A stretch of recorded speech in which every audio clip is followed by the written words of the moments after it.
The following program contains graphic material, including offensive language. Viewer discretion is advised.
Are you ready?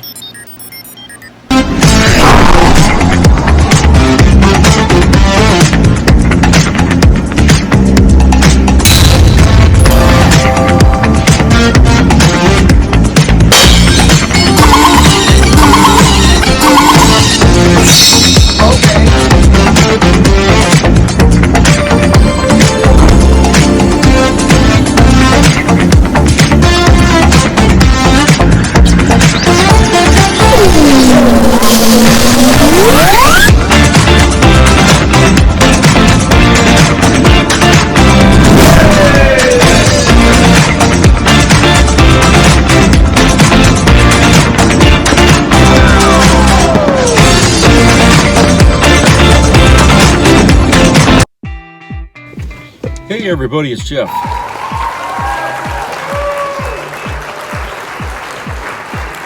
Good to see everybody here. So, hope you're having a great day. It's been really nice here this Saturday here in Maine. It got really cold last night. It was down in the low 40s. And now tonight they're saying there's a frost warning out. So, winter's coming. But I don't care about the cooler temperatures because I sleep better when it's cooler out than when it's hot. But I took my air conditioner and everything. I took that out of the window because it's what our landlord wants us to do. We don't need them anyway. So. And the cat likes to be able to sit in front of an open window so she can hear better outside and smell the air, as it were. But I guess we're all should be trying to enjoy the sanity or at least the beauty of being outside while we can. And the reason why I say that is because early this morning, Eastern Standard Time, I guess. A truck bomb went right on a bridge in near Crimea, I guess, and exploded. A huge friggin' explosion. It collapsed part of the bridge, and the reason why they destroyed it was that, or they didn't really destroy it, but they wrecked it enough to where the Russians can't use the bridge to send supplies to their military. And that's what made it a target. And 3 people died in the explosion. But yeah, it was a truck bomb. And, like I said, things in Ukraine are still pretty hot. Over there, for them, World War III is already happening in Ukraine. Much of what people had is now gone, and the cities, a lot of the cities are lots of rubble everywhere, and it's just, it's a disaster, for these people. And the more it goes on, the more difficult it is to live in the country, because it becomes more difficult for these people to get power and food and stuff like that. In Odessa, rockets are being shot overhead in the city, because one side is shooting at the other side, and so you've got a lot of civilian casualties in the crossfire, which goes back to that problem early on this year about making a no-fly zone over Ukraine. And I dare say we'd have a lot more control over the matter if the United States and the rest of NATO would have established a no-fly zone there. Because, look, I mean, like I said back then, it's going to come to the point where we're going to be faced back to that question again. I mean, we've managed to avoid talking about it for the last 5 months now, about a no-fly zone, but here we are. We're coming back to the point where we're probably going to have to bring up this issue again, because Putin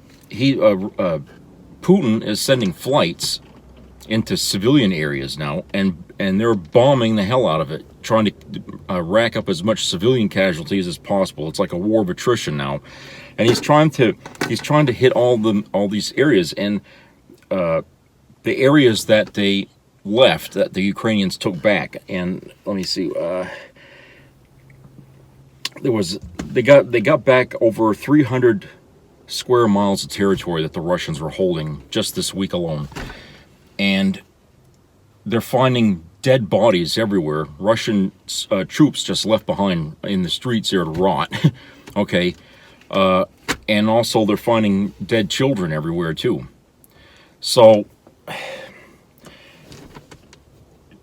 what you're seeing is, this is he's trying to escalate the war, I think, what's going on. Putin is trying to escalate things by deliberately attacking civilians. I mean, I think he's trying to push NATO to do something. And I think, if that's what he wants, I think the United States and NATO ought to oblige and say, look, okay, you want to take this up to the next level, then fine. We'll see how you handle having a no-fly zone implemented over there. And people saying, well, Jeff, that's going to start World War III because, one plane shooting down another is going to be the beginning of it.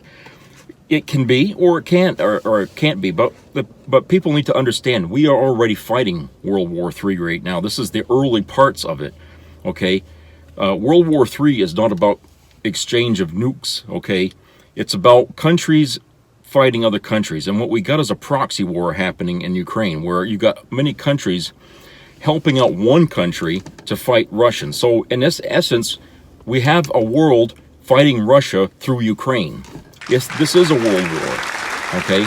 But like World War II had to get worse before it got better, okay? We had to drop the bomb on Japan to stop the war, okay? And so this is a situation where it's going to get worse before it gets better, okay? Because right now Putin, because he can focus all his, his energy and stuff into Ukraine, he doesn't have to fight a war on all fronts, okay? Which is something he doesn't want to have happen, okay? He's trying to take things one country at a time. But, if he crosses the line and starts a non-proxy war, which is every country going at Russia openly, then his military won't stand a chance, and he'll be forced to have to use nukes, okay? Because even right now, he's at the position where he's going to be, using some deadly weapons like chemical weapons and stuff like that, which, some of them are illegal, but he don't care. I mean, he's committed a bunch of war crimes already, okay, since this began.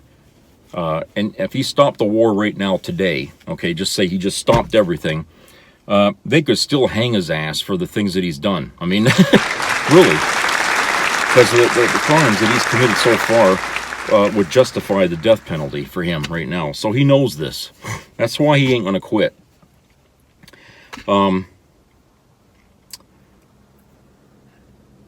But the thing, like I said, they bombed that bridge, brought it parts of it down so it can't be used now, and I'm sure that's going to escalate things with Russia, because now they're going to have to use other ways of helping out their military.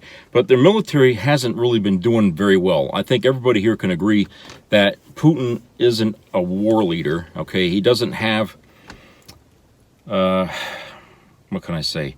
He doesn't have the strategic advantage of having military, I guess, helping him out to reason things, or he's just not listening to them. I don't know what it is. Because I don't think he really cares, because he knows that, you know, if things really start to go to hell, you know, he'll just push all the buttons and, you know, and say, no, well, if I can't have it, nobody can have it. You know, all or nothing, basically.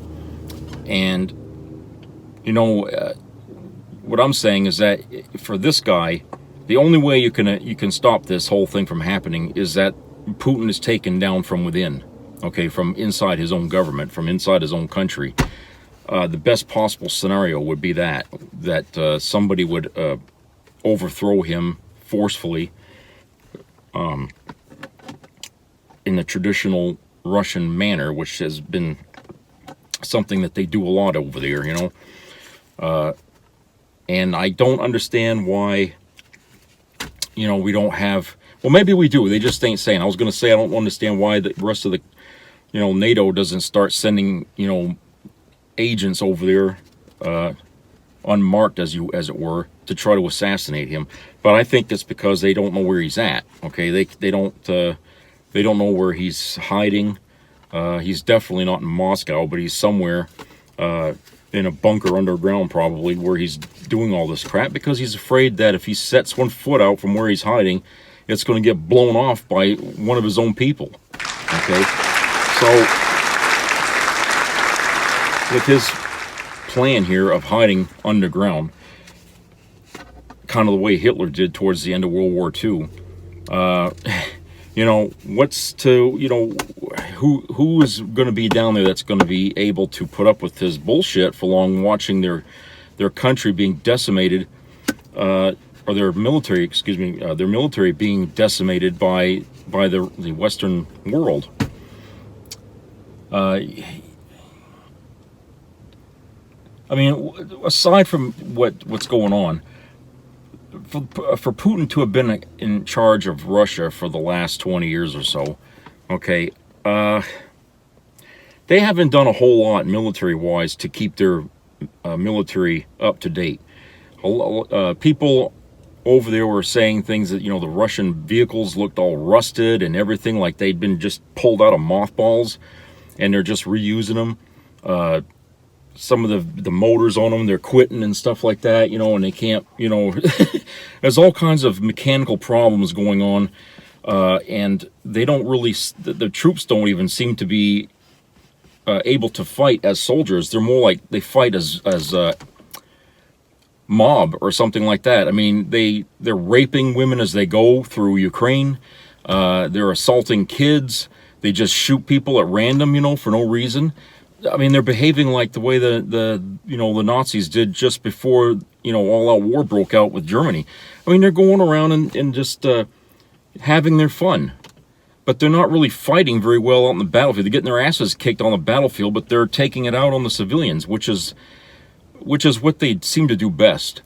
In World War II, the Russians almost lost their whole country to Germany. If it wasn't for the United States that kept them occupied, Russia never would have won that war, or at least survived it. They never would have survived it. They lost they lost more military in World War II than the rest of the world combined fighting them. Okay, so, you know, Russia doesn't have a very good history of having a military that can fight, you know, very well.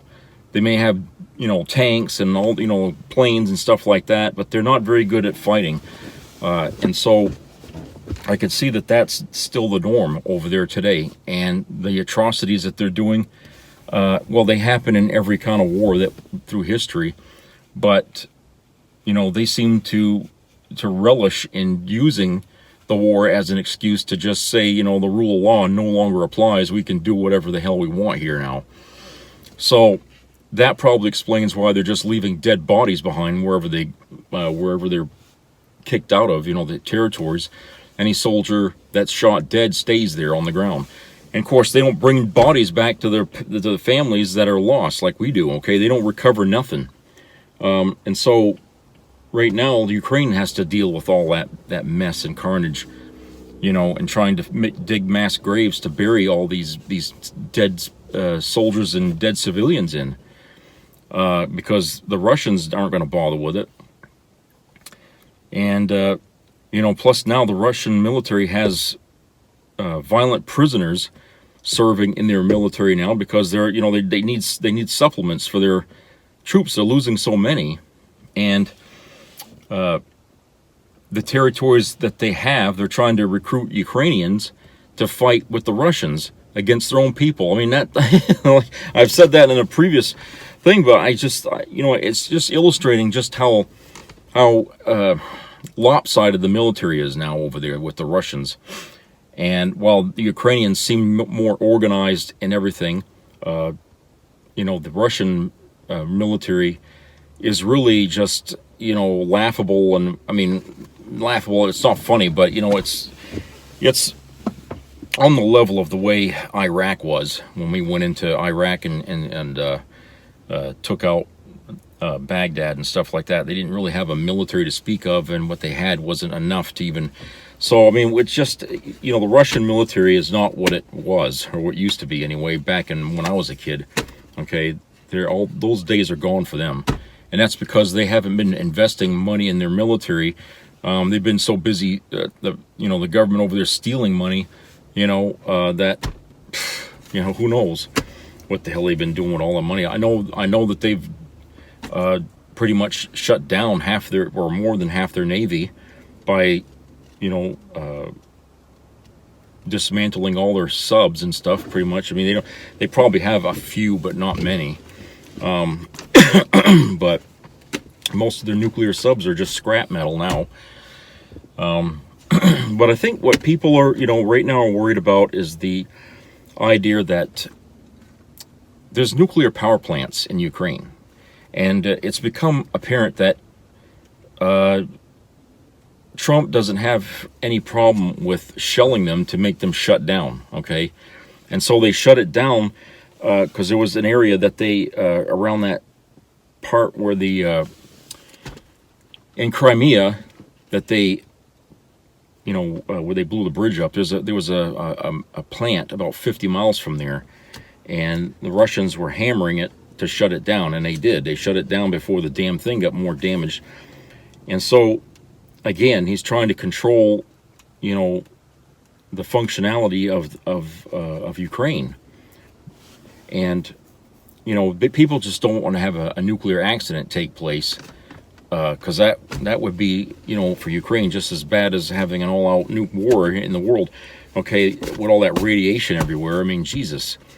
And it's like, well, we had the Chernobyl, and then we had the big thing out in Japan. Now we're trying to top that by a war in Ukraine, where you got a military that's trying to destroy nuclear plants everywhere. Okay, it just seems like to me that whenever man gets its hands on some kind of fucking way to do something that requires power and everything, I mean, it's always becomes like a step towards a disaster, and it never changes. We play around with nuclear power, and we tell ourselves, what happens if you don't mess with it. I mean, if you mess with it too much, and guess, lo and behold, look what we're doing. Okay, nuclear war or not, I can tell you right now, one of those plants over there is probably going to get wrecked. Okay, they're going to have another meltdown or some damn thing, and the rest of the world is either going to get off their ass and do something about Russia at that point because of the environmental damage at that one plant, or how many plants of radiation that'll spew into the air. They're going to have to do something. Okay, we can't just sit there and let these things happen. All right, in my opinion, Putin has already pushed the buttons, not buttons per se for the bombs, but I'm just saying he's already crossed the line, I should say, to starting World War III. The rest of the world is just kind of standing on and biting their nails, hoping that they don't have to do anything. But it's too late. He wants things escalated. He wants the rest of the world to come out into the open and stop fighting in Ukraine, because he can't take that country. as it is right now. He can't do it. He's losing ground, and right now the reason why he can't stop him is because all the world's military and energy is being focused in that area, Ukraine. Okay, and that's like trying to fight a fist. But if you get everybody spreading out, going after Russia, then it's like fighting fingers, and then it's easier to smash the fingers in, you know what I'm saying? Because now all the combined energy of all that is not focused into one spot, okay? Because everybody's deploying tanks there and rockets there and giving them money to keep things going, and people going in there, you know, to fight the Russians. So what you got is a huge brick wall here for Russia to try to smash through. And the brick wall is pushing him out. Okay, he's losing ground, which is what I was kind of saying before. You know, what we should have done from the very beginning was we should have just lined up tanks all the way down from the fucking Black Sea and just started pushing forward and just sweeping them right back into the Russian territory like a big broom. You know, just pushing them right out of Ukraine. And then just hold the line right there and set up a fucking neutral zone, just like we did in North Korea. And say we're setting up bases here. We're going to be watching you, and you cross the line, and that's it. Nuclear war. Okay? And that's what they should have done from the very beginning to deal with Putin. Okay? His ambitions here to try to retake the Soviet Union, or bring it back, I should say, is costing that country severely. It's costing them, you know, with the sanctions that are being implemented on them, those people over there are not happy, okay, that this is happening. They're also not very informed as to truthfully what's going on over there, because Putin has pretty much shut down all independent news media over there and kicked them out of Russia. They still have internet access to a degree. I'm not sure how they're controlling that, but I'm sure that that's going to be shut down eventually, because Russians can still get information from the outside world through the internet.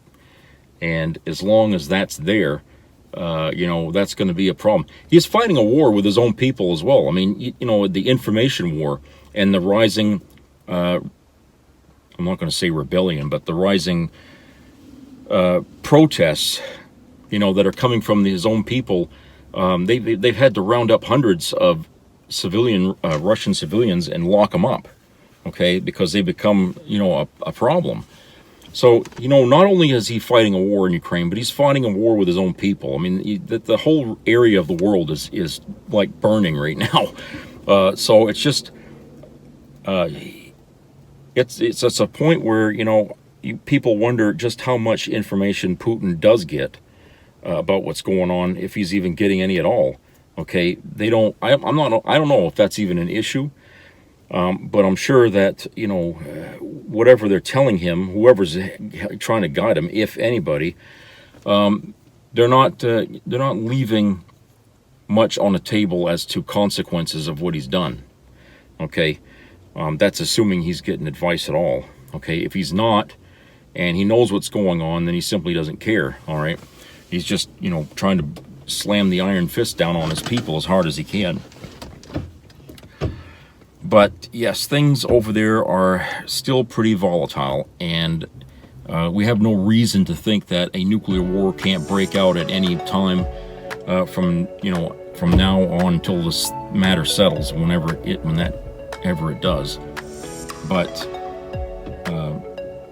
the military, the United States military is going to have no choice but to respond if they choose to use nukes against us. Okay, they have to respond. That's what our military's for. So it's not like mutually assured destruction, as they say, MAD. It's not like that. It's, they would fire first and then we would retaliate.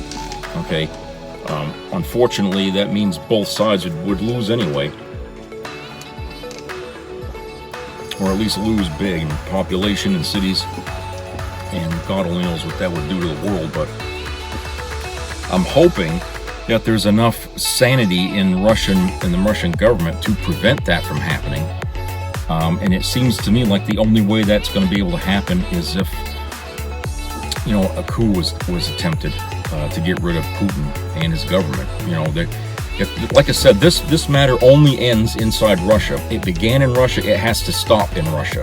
Okay, what we're doing is we're fighting the arms and legs of the monster that's growing out of Russia. The only way you're going to get to the brain of that monster is inside Russia. Okay, we can't get in there apparently, or maybe we've tried and we failed, but we can't get in there and do anything about that. And the Russians are going to have to come up with their own plan. I don't know how long they're going to sit on their thumbs and wait, but they really need to do something and quick. Because who knows what's going to happen come December. So anyway, let's go to a commercial break. We'll be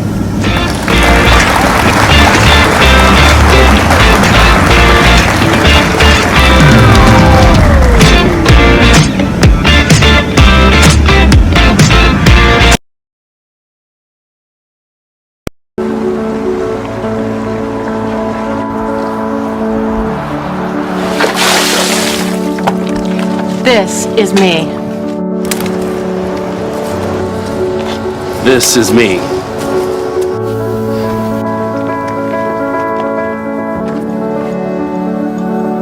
This is me!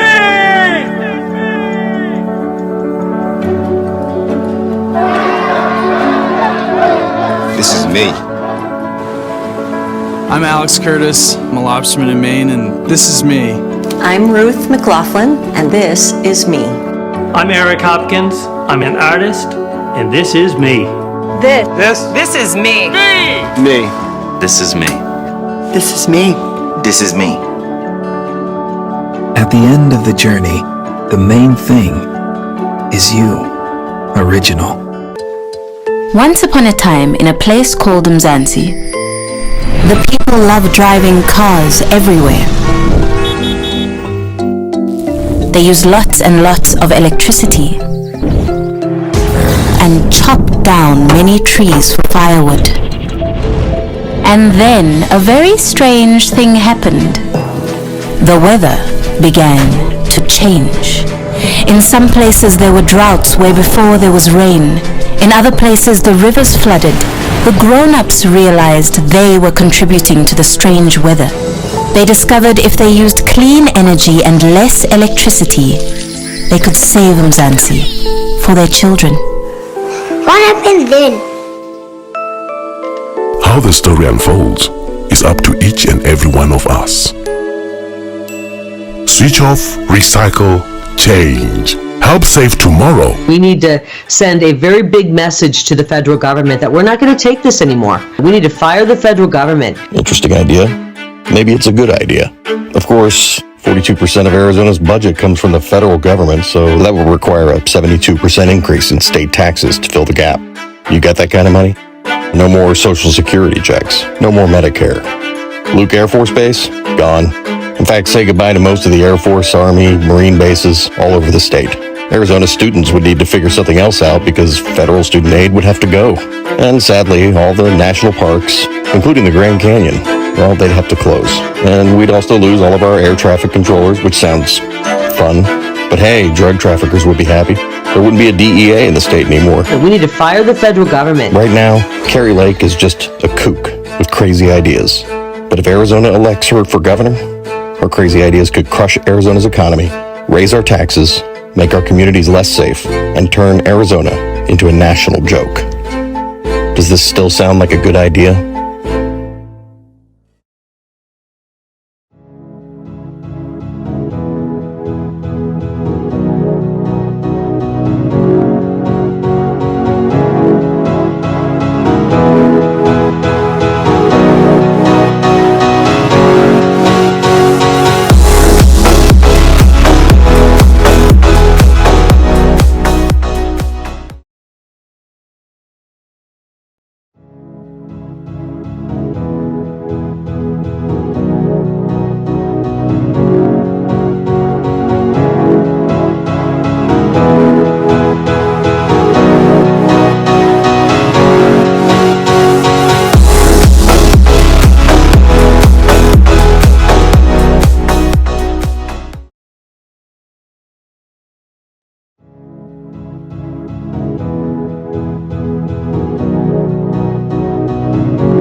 Some people have a deep, abiding respect for the natural beauty that was once this country.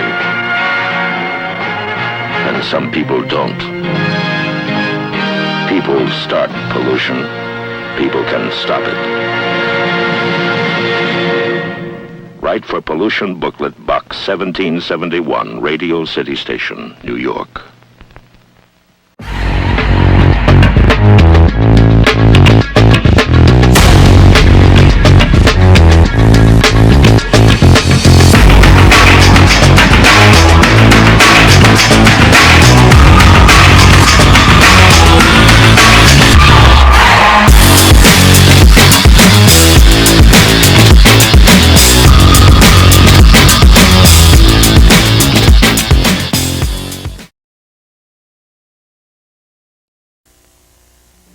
Be a part of the entertainment value of a lifetime.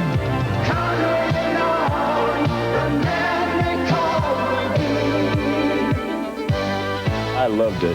It was the best performance I've seen in a lifetime. I loved the show. I liked it very much. He's a very entertaining man. It's well worth the money. Now appearing in Charlottetown, coming to Halifax November 6th to the 18th, and St. John November 20th through the 26th.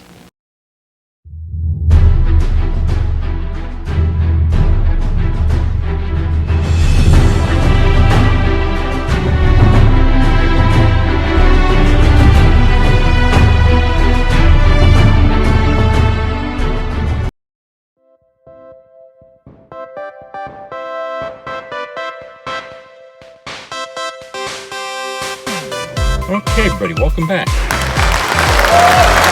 Alright, so before that drama happening over in Russia, we got a few things here at home I want to cover here for the local area, for people interested in the area here where I live, in the Penobscot Times.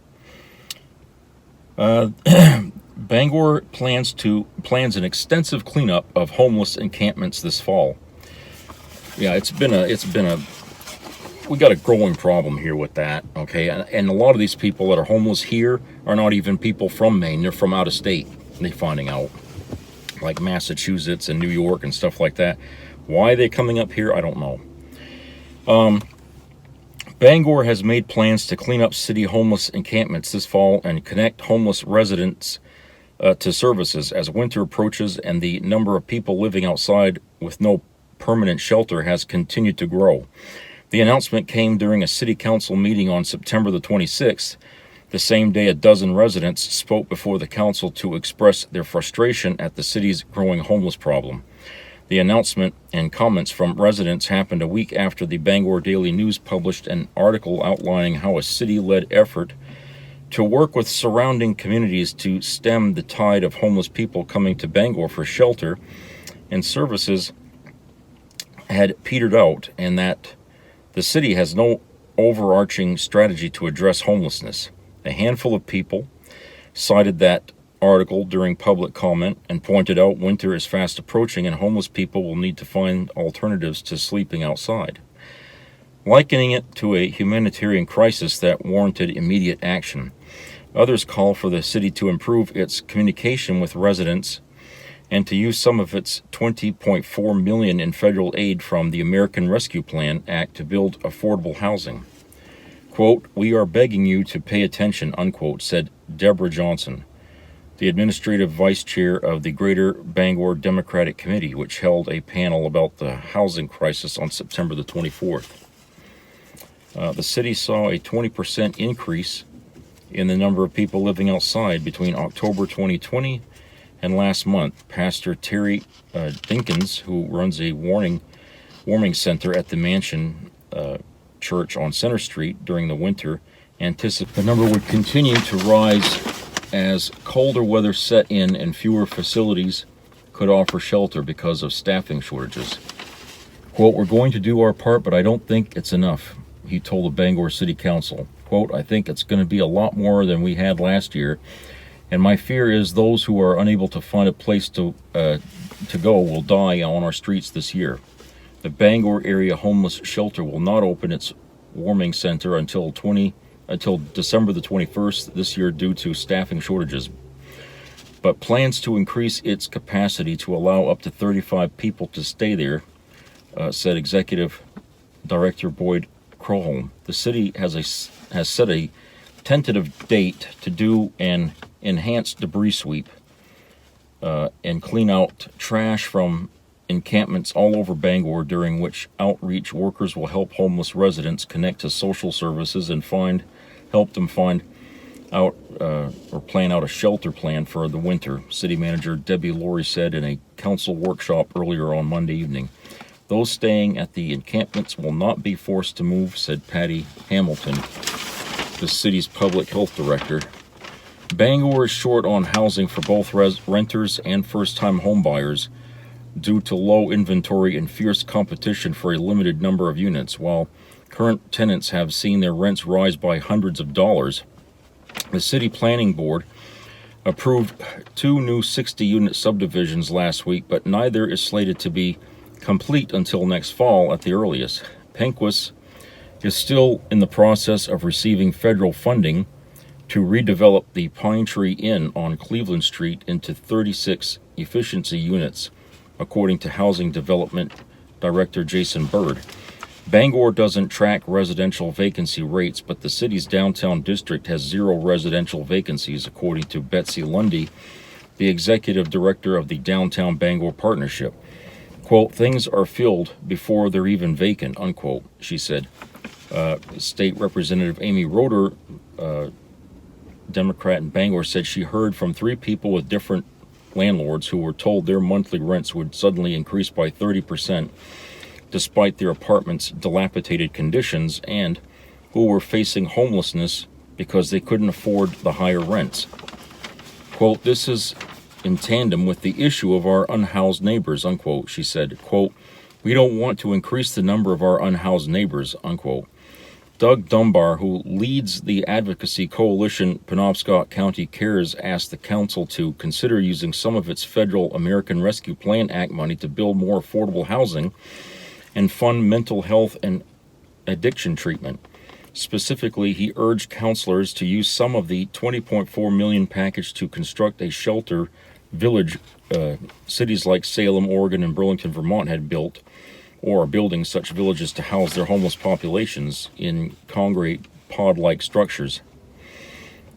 But the statewide Homeless Council Advisor Group doesn't consider shelter villages a viable option because there's not much data to determine their efficiency, nor would they withstand Maine's cold climate, Laurie said, though Burlington's pods would be climate controlled. Dunbar disputed Laurie's assessment. It is obviously an evidence-based approach, he said, of the sheltered villages. We've never had this much money, and we've never had problems to this extent. Well, you got the money, and it came at a time now you can use it. But yes, the problem of homelessness has really gotten out of control here because this, Bangor is not like a big city. It's just, like a big town is what it is. And, we don't have the capability of housing, all these people. We've only got like a couple of places where they can go. But every winter here for the past 15 years, those places have been full, with people still living under bridges and stuff like that during the winter. And, it's shameful that, we haven't tried to do something in the interim between winters to try to build more shelters. And that's what they need to do. They need to make more shelters. And we have plenty of room to tear down old buildings that have been abandoned and put in shelters there. There's no reason why that, this problem should go on or persist. So I think that it's crazy that we have this problem here. Here's another story here. Bangor teachers will now wear emergency alert badges to instantly contact the police. Staff members at Bangor schools will soon wear badges they can use to alert emergency responders and police instantly in the case of a school shooting or a lower level emergency. The Bangor School Department has partnered with Centegix, Never heard of that. An Atlanta company that provides a crisis alert system designed for large education, healthcare, and commercial spaces. Some 250 school districts across the Southeast already use this system, and Bangor will be the first in New England. Bangor Superintendent James Tager said the need for a faster emergency alert system became apparent after a lone gunman killed 19 children and 2 teachers at an elementary school in Uvalde, Texas in late May. Centegix will supply each Bangor staff member with a wearable badge roughly the size of a credit card with a single button on it. Pressing the button 3 times will alert an in-school emergency team of a lower-level emergency like a medical episode, mental health crisis, or student conflict. Jeff Downs, a Centegix representative, told the school committee Wednesday. Outside law enforcement will not automatically be called in these cases. If a staff member presses the button continuously until it beeps, it will signal a larger crisis, such as an active shooter, and local law enforcement will automatically be notified. Lights in the school will flash. Every screen in the school will show an emergency notification, and the school intercom system will play an alert message telling students to lock down, Downs says. No matter the kind of alert, the system tells first responders exactly where in the school the emergency is happening, according to Downs. The system can also be used elsewhere on the school campus, including the playgrounds, parking lots, and the athletic fields. Designated school staff can also use a Centegix app on their phone to specify how students should respond to an emergency, such as whether students should lock down, meaning students lock themselves in classrooms, turn off the lights, get away from windows, and stay out of sight, shelter in place, or evacuate. And audio and visual emergency notifications will change accordingly, according to Bangor School Department spokesperson Ray Finney. The platform is designed to be faster and more reliable than using a cell phone or to call for help or report an emergency, as the system doesn't use schools' Wi-Fi or local cell service. If schools use a reporting system platform on an app, or if the school relies on staff to call 911, Downs said that process can be cumbersome in an emergency. Quote, you have to get out your phone, unlock your phone, open the app, and initiate the alert, unquote. Downs said, quote, that's a lot of movements to do in a chaotic situation, unquote. Centegix will distribute the alert badges to each staff member in the coming months, install software on school computers and intercom systems, and add alert lights to the buildings. The system is expected to be active on January 2nd of next year, Finney said. The 5-year deal costs the department roughly $408,500, according to Finney. The school department decided to revisit its safety protocols after the shooting in Uvalde in the spring.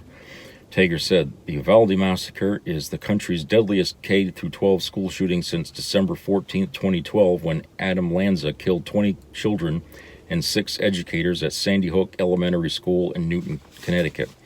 While Bangor police can reach Bangor schools in 1.5 to 3 minutes, Tager said he wanted to make sure emergencies can be reported immediately, as the Uvalde shooting showed the difference law enforcement response times can take to the number of casualties in a crisis.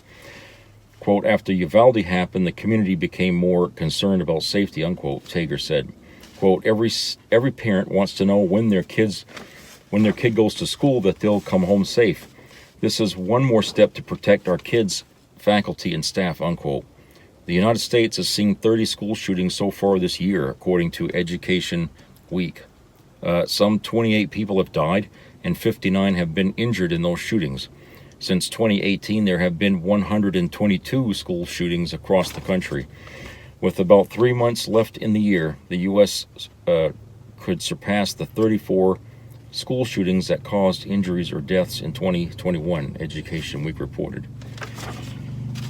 Well, they're leaving out one important reason why Uvalde was such a mess, and that's because the police that showed up there didn't do a goddamn thing okay, to stop what was going on in that school for about 3 hours.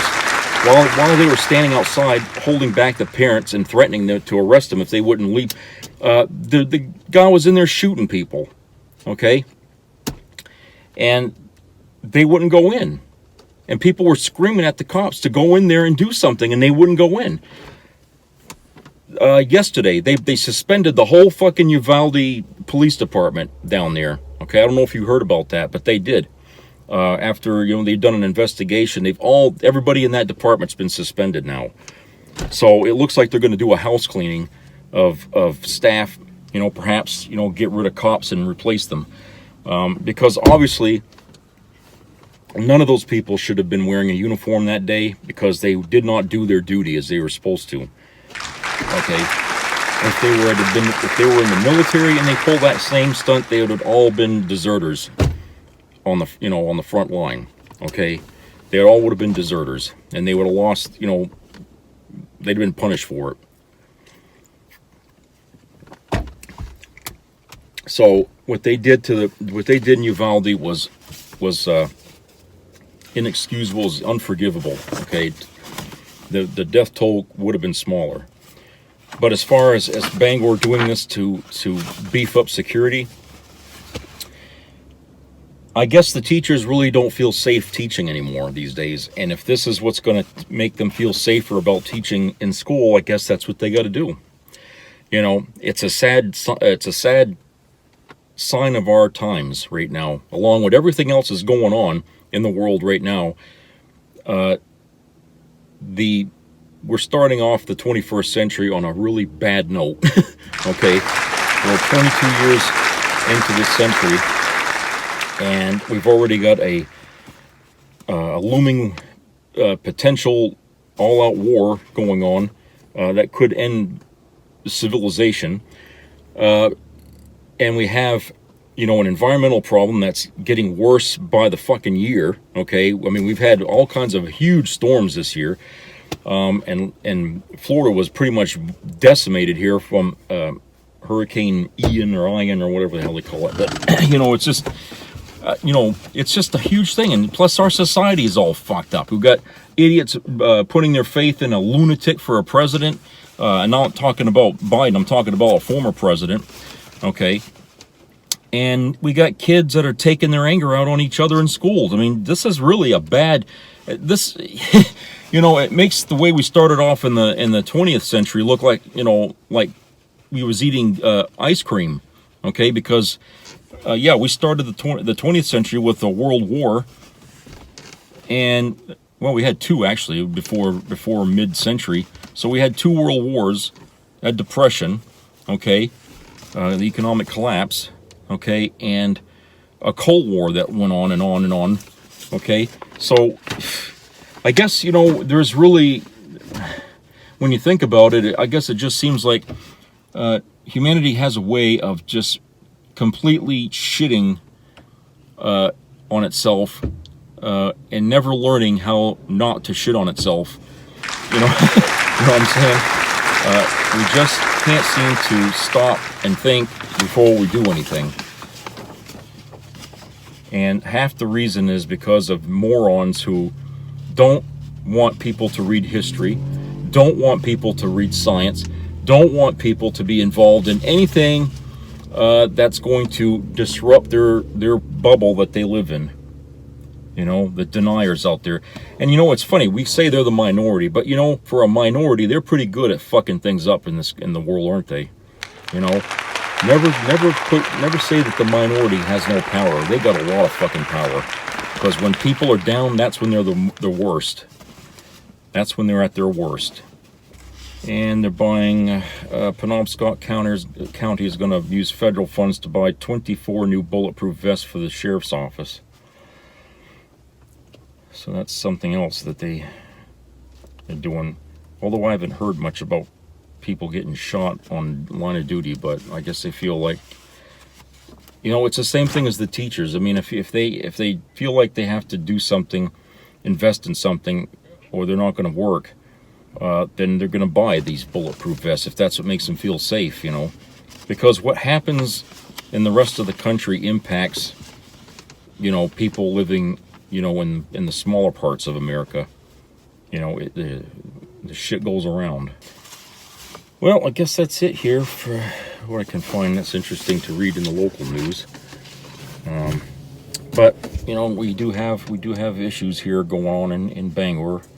I imagine there's a lot of towns and cities across America that, you know, have similar problems and stuff like that, and God only knows how some of them dealt with it. If they, you know, if their council members and mayors and stuff actually tried to do anything about it. You know, for some reason, I feel like they don't want to do that here. And I want to say here as a side note, or a complaint, that they built a brand new civic center here in Bangor not too long ago. Okay, very nice fucking building. And it sits right across the street from the casino that's here in Bangor. And when they have events in there and stuff like that, it would draw a crowd, and it would have money, they'd be making money from there. Well, now it seems like lately they're finding reasons not to hold events in the Civic Center as much. In fact, the last two comic book conventions that they had recently were held at the Bangor Mall instead of being at the Civic Center where it started to be there at the beginning. Okay, and when I was talking to some of the people that were at the convention, the people that had, you know, like the tables and stuff like that, were merchandise, I was told that it was cheaper to do their business there in the mall on the floor than it was to do this in the Civic Center. So a lot of these people were making a lot more money having the convention at the mall. Now, seeing how the mall is like half dead because of all the stores that left there, it would make sense to me that the Bangor Mall would be happy to have some crowds go back in there, you know, to go back in there and buy things. But the Civic Center, you know, nobody can seem to understand why things are happening there. They used to have the craft fair at that Civic Center. This year they had it at the mall, Bangor Mall again. So I'm thinking, well, why did they go and spend all this money to buy a brand new Civic Center built, okay, only to turn around and not use it as much, instead bringing most of the events to the Bangor Mall? They could have done that originally and saved themselves millions of fucking dollars when they built that building, because the old building that was there may have been old, okay, but it had rooms in there and people would use it, okay? Most people think that the problem with the old building was the roof was just leaking, and they could have fixed the roof and saved themselves all the extra money to build a brand new building. They're not using it. They're not using the new Civic Center. I'm like, it's a nice building. It's got little mini restaurants in there and stuff, and, you know, all kinds of things. And yet the only time they want to use it is when they have those fucking tractor pulling things going on in there. Goddamn hillbillies. You know, Jesus. You know, that's all they want to do in there. Okay, or have a sports event in there every once in a while. But most of the time, the doors are locked. Okay, and when they tried to have the fair there this year, and it was only there for 4 days, they screamed that, oh, we don't have enough staff. Again, that's property that belongs to the Civic Center. And so, again, they could not really have a fair this year. It was less than half of what they had the previous year when we was going through the pandemic. And they didn't have, you know, much going on, so not a lot of people showed up for it. Okay, so what's going on about that area over there? I would like to know what the hell is really going on there, because it seems to me like the same old events that we get every year at that thing. All of a sudden now we can't do it, you know, and they're blaming it on the pandemic. Well, we lost so many people. We've only got 5 people to put the fair together, which is horseshit. I know it takes more people than that. Okay. So, I feel like, you know, something's happening concerning the Civic Center. Something's happening about that in the area around it. And I don't know if, you know, maybe the town, bit off more than they can chew with that place. I don't know. I don't really know what it is. Maybe they were hoping for big returns really fast after they built the thing. But if all you're going to put back in there is the same shit they have every year, okay, not including the convention, because we never really had conventions over there until, the last 5 years or so. If they're not going to use it, then they wasted their money having that built, And maybe they're looking for, somebody to take ownership of it. I don't know. I'm thinking they made a mistake and they don't want to publicly come out and admit it, that they did something wrong. So anyway, that's kind of what I'm getting at with the Civic Center, is that it's just a big building that they don't seem to want to use anymore, and the only thing they put in there is stuff that doesn't draw much of an audience. They used to do this over at the University of Maine, the craft fairs and stuff like that, and so I don't know. Okay, so anyway, I hope everybody has a great rest of the week, and please stay informed of your local COVID-19 news and monkeypox situation, and subscribe and comment to my show here, so that way I get some feedback on things that maybe you'd want to hear me talk about, or some comments on things I have talked about.